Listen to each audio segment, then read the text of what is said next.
You, John Fitzgerald Kennedy, do solemnly swear I, John Fitzgerald Kennedy, do solemnly swear that you will faithfully execute the office of President of the United States that I will faithfully execute the office of President of the United States and will, to the best of your ability, and will, to the best of my ability, preserve, protect, and defend the Constitution of the United States. preserve, protect, and defend the Constitution of the United States. So help you God.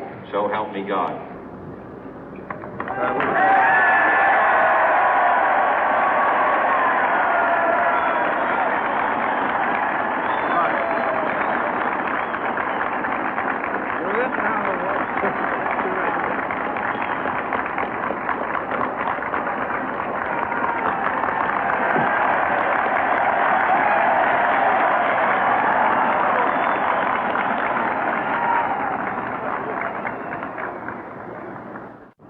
Vice President Johnson, Mr. Speaker, Mr. Chief Justice, President Eisenhower, Vice President Nixon, President Truman, Reverend clergy, fellow citizens.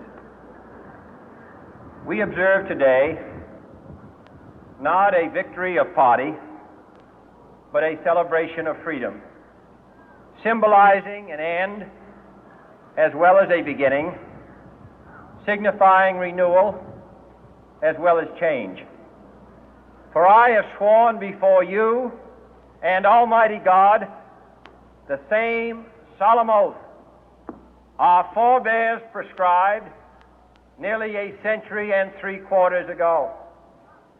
The world is very different now, for man holds in his mortal hands the power to abolish all forms of human poverty and all forms of human life.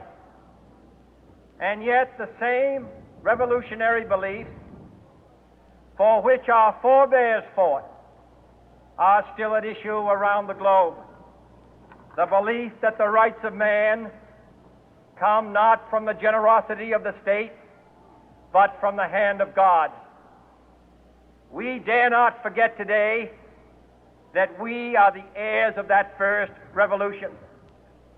Let the word go forth from this time and place to friend and foe alike that the torch has been passed to a new generation of Americans born in this century, tempered by war, disciplined by a hard and bitter peace, proud of our ancient heritage, and unwilling to witness or permit the slow undoing of those human rights to which this nation has always been committed and to which we are committed today at home and around the world.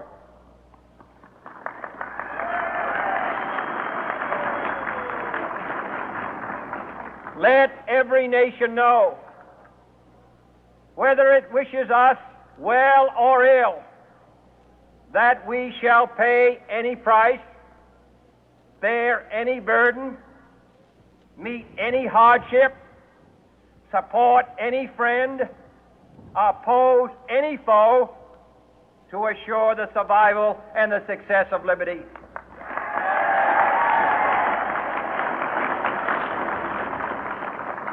This much we pledge and more. To those old allies whose cultural and spiritual origins we share, we pledge the loyalty of faithful friends. United, there is little we cannot do in a host of cooperative ventures. Divided, there is little we can do, for we dare not meet a powerful challenge at odds and split asunder. To those new states whom we welcome to the ranks of the free, we pledge our word that one form of colonial control shall not have passed away, merely to be replaced by a far more iron tyranny. We shall not always expect to find them supporting our view, but we shall always hope to find them strongly supporting their own freedom, and to remember that in the past, those who foolishly sought power by riding the back of the tiger ended up inside.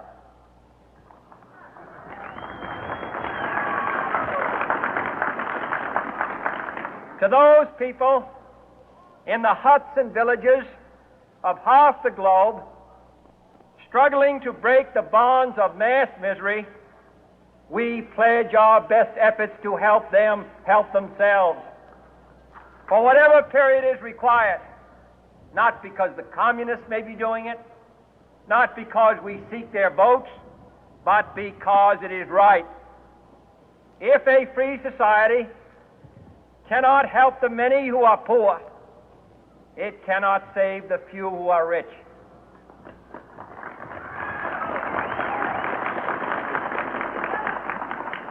To our sister republics south of our border, we offer a special pledge to convert our good words into good deeds, in a new alliance for progress, to assist free men and free governments in casting off the chains of poverty. But this peaceful revolution of hope cannot become the prey of hostile powers. Let all our neighbors know that we shall join with them to oppose aggression or subversion anywhere in the Americas. And let every other power know that this hemisphere intends to remain the master of its own house.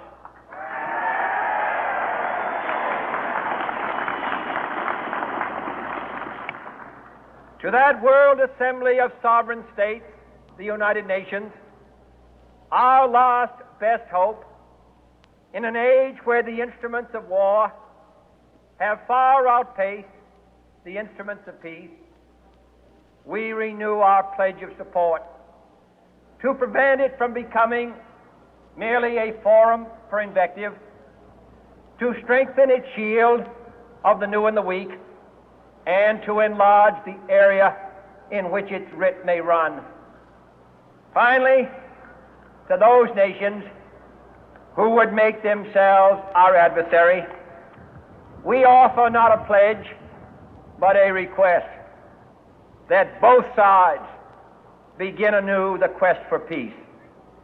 Before the dark powers of destruction, unleashed by science, engulf all humanity in planned or accidental self-destruction, we dare not tempt them with weakness, for only when our arms are sufficient beyond doubt can we be certain beyond doubt that they will never be employed.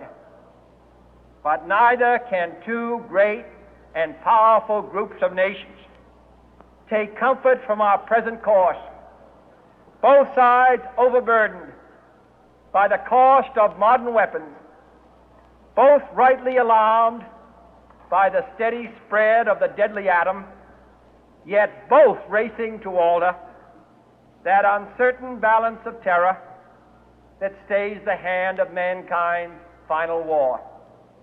So let us begin anew, remembering on both sides that civility is not a sign of weakness, and sincerity is always subject to proof. Let us never negotiate out of fear, but let us never fear to negotiate.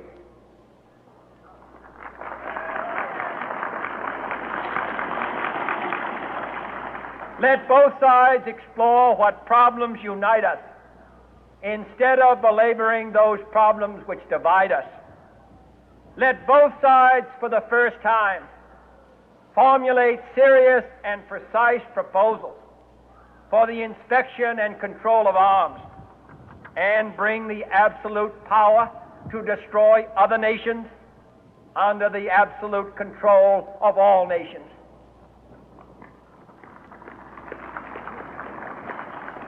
Let both sides seek to invoke the wonders of science instead of its terrors.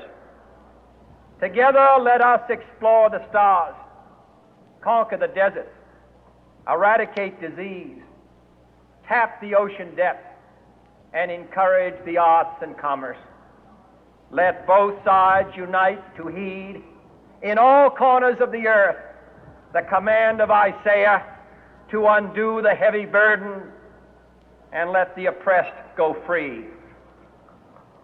And if a beachhead of cooperation may push back the jungle of suspicion, let both sides join in creating a new endeavor, not a new balance of power, but a new world of law, where the strong are just and the weak secure and the peace preserved.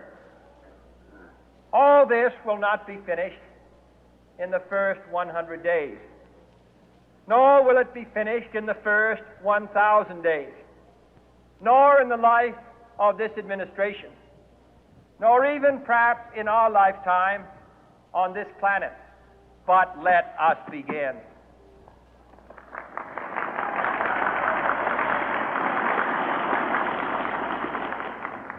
In your hands, my fellow citizens, more than mine, will rest the final success or failure of our course.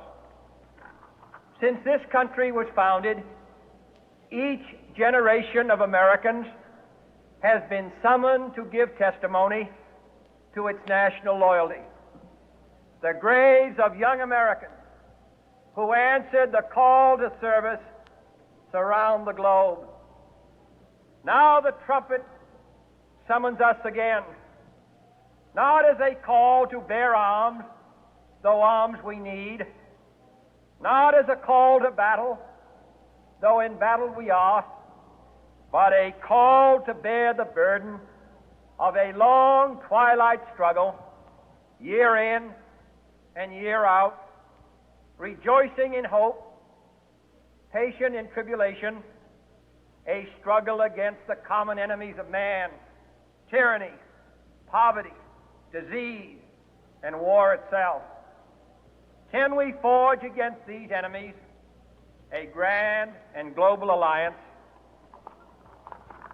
north and south, east and west, that can assure a more fruitful life for all mankind? Will you join in that historic effort?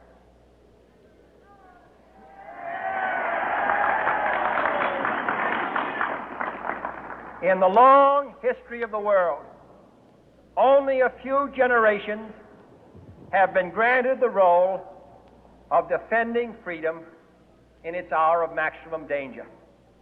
I do not shrink from this responsibility. I welcome it.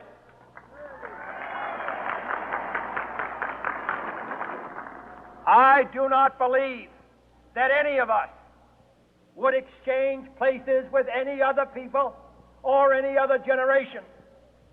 The energy, the faith, the devotion which we bring to this endeavor will light our country and all who serve it. And the glow from that fire can truly light the world. And so, my fellow Americans, ask not what your country can do for you, ask what you can do for your country.